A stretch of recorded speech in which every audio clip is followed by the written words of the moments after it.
నమస్కారం. ఆంధ్ర రాష్ట్ర ప్రజలకి, రైతులకి ఈరోజు ఏరువాక కార్యక్రమం సందర్భంగా ఏరువాక కార్యక్రమం శుభాకాంక్షలు రైతులందరికీ కూడా. అయితే ఈ ఏఆర్ఎస్ పార్టీ సెకండ్ పూలింగ్ మీద రైతుల కోసం చేస్తున్న రిలే నిరసన దీక్ష 365 రోజులకి వచ్చింది. ఈ రోజుకి సంవత్సరం పూర్తయింది. రేపు 2వ సంవత్సరంలో అడుగు పెట్టబోతా ఉన్నాం. రైతులకి డిమాండ్లు నెరవేర్చేంత వరకు కూడా ఈ కొనసాగుతూనే ఉంటుంది ఈ రిలే నిరసన దీక్ష. అయితే వాళ్ళు ఏంటంటే పొలం తీసుకోవటం, వాళ్ళు ఐదో రూపాయికి 10 రూపాయలకి అమ్ముకున్నాం అని చెప్పటం, బినామీ కంపెనీ పెట్టుకోవటం,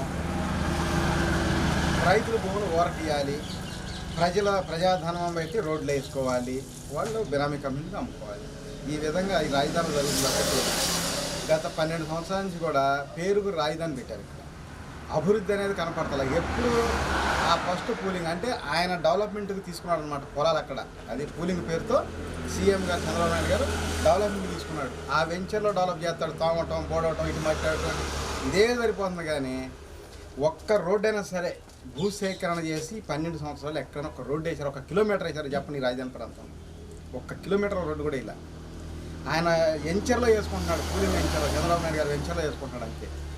అయితే మేము దీని మీద ప్రధాన డిమాండ్ ఏంటంటే ఈ సెకండ్ పూలింగ్ అని ఇక్కడ ప్రతిసారి 10 కోట్లు అవ్వటం, మాకు 1 కోటి రూపాయలు పడిపోవటం, 10 కోట్లు 5 కోట్లు అవ్వటం, 10 కోటి రూపాయలు పడిపోవటం, ఈ విధంగా జరుగుతుంటే దీని మీద ఈ విధంగా జరగకూడదు. ఇక పూలింగ్ తీసుకుంటే 2013 భూసేకరణ చట్టం ప్రకారంగా 4 రెట్టింపులు నష్టపరిహారం ఇవ్వాలి. అట్లాగే భూ సమీకరణ ప్లాన్లో 1250 కదా 2 ప్యాకేజీలు ఇవ్వాల్సింది, ఇచ్చి తీరాల్సిందే. అప్పుడు దాకా రైతులు ఎక్కడ ఇవ్వరని చెప్పి మేము ఈ రిలే నిరసన దీక్ష చేయడం జరిగింది. అలాగే రైతులందరూ కూడా కలిసికట్టుగా ఒకే మాట మీద ఉండి ఆగారు, ఇవ్వకుండా. వాళ్ళు ఏదో ఆడాడిచ్చారంటే వాస్తవంగా అయితే ఇవ్వాల.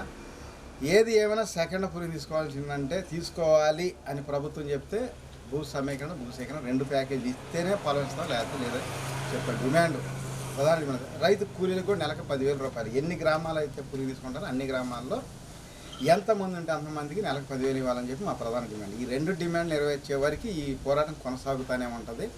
అయితే ఏది ఏమైనా కూడా కూటమి పేరుతోటి వీళ్ళు ముగ్గురు కలిసి పోటీ చేసి గెలిచి కూటమిని అడ్డం పెట్టుకొని ఓన్లీ టీడీపీ వాళ్ళు విపరీతమైన దాడులు చేస్తున్నారు రాష్ట్ర వ్యాప్తంగా కూడా.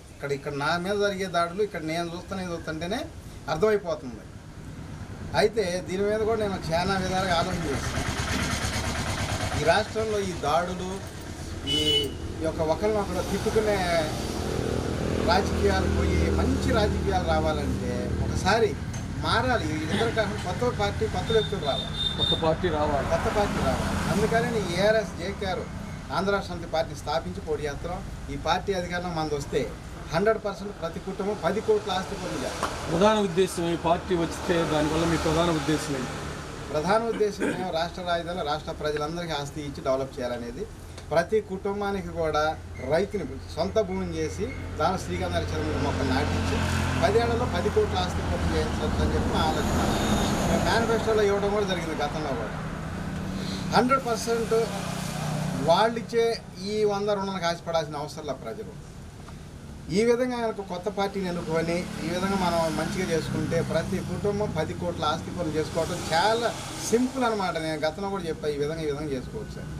ఎందుకంటే మనకు వనరులు ఉన్నాయి, ఆదాయ వనరులు. ప్రత్యక్షంగా 5 లక్షల కోట్ల ఆదాయం, పరోక్షంగా 5 లక్షల కోట్ల ఆదాయం, 10 లక్షల కోట్ల ఆదాయం ఉంది రాష్ట్రంలో. కానీ అవన్నీ వాళ్ళు వెనకేసేసుకొని ఏదో 3 లక్షలు 3,500,000 కోట్లే చూపిస్తారు ఆదాయం. అవన్నీ ఖర్చు అయిపోయినాయని చెప్పి ఒక రోడ్డు వేస్తారు, దానికి 1 కోటి రూపాయలు ఖర్చు అయితే 10 కోట్లు డ్రా చేసుకున్నారు. ఈ విధంగా రాష్ట్రం అంతా కూడా అవినీతిమయం అయిపోతా ఉందన్నమాట. మంగళగిరి మహా డెవలప్ అవుతుంది. అసలు మంగళగిరి ప్రజలు ఎంతో అదృష్టవంతులు అనమాట. ఎందుకంటే ఎక్కువ రోడ్లు ఆడే వేసుకుంటుంది, ఎక్కువ కమిషన్ గాళ్ళందరూ అక్కడే జాయిన్ అయ్యారు.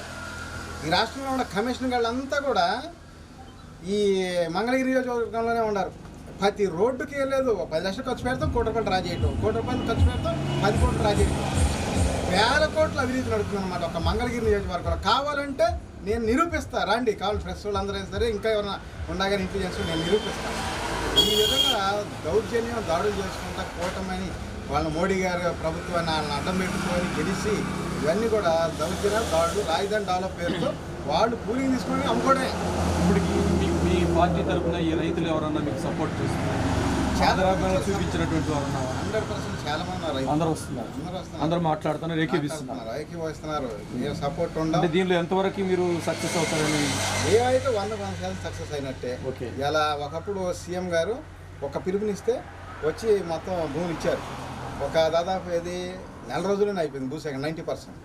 మరి ఈరోజు గత 2025 ఏప్రిల్ 15వ తారీఖు ప్రకటించుకున్నారు వాళ్ళు. దాదాపు 15 నెలలు కాలం అయింది. అయినా సరే మరి ఎక్కడైనా ఒక తీసుకుంటున్నారా, ఇస్తున్నారా? ఒరిజినల్ డాక్యుమెంట్ ఒక ఎకరమైన ఇచ్చాము చూపించమని చూద్దాం.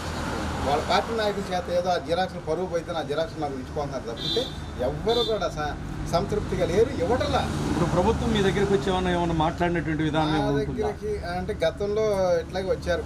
ఏదో నీకేం కాదు చెప్పు, నీకెందుకు ఇవన్నీ ఆ రైతులతో ఎందుకు ఎక్కువ ఎందుకు నీకెందుకు అన్నారు. నేను ఏదైనా సరే నీతి నిజాయితీగా పనిచేస్తాను. వాళ్ళ డబ్బులు అది పదల పార్టీ కోసమే నేను పార్టీని పోషించాలి, పార్టీని బతికించాలి. ప్రజలకి ఏం చేయాలో అది న్యాయం జరిగేంత వరకు ఈ పార్టీలో అవినీతి అనేది ఉండదు. మేము పాల్పడాల్సిన అవసరం లేదు. మేము నిజాయితీగా పనిచేస్తాం. మాకు ఇచ్చే డబ్బులు ఏదో రైతులకి రైతుల వాళ్ళకి ఏదో చేస్తాం. మేమైతే ఎప్పుడు కూడా ఆశపడతాం.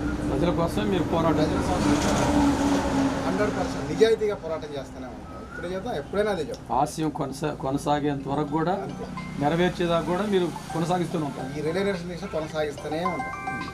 ఆ విధంగా మేము ఎక్కడ కూడా వెనకడిగే లేదు. ఎన్ని ఇబ్బందులు పెట్టినా కూడా పోరాటం కొనసాగిస్తూనే ఉంటాం.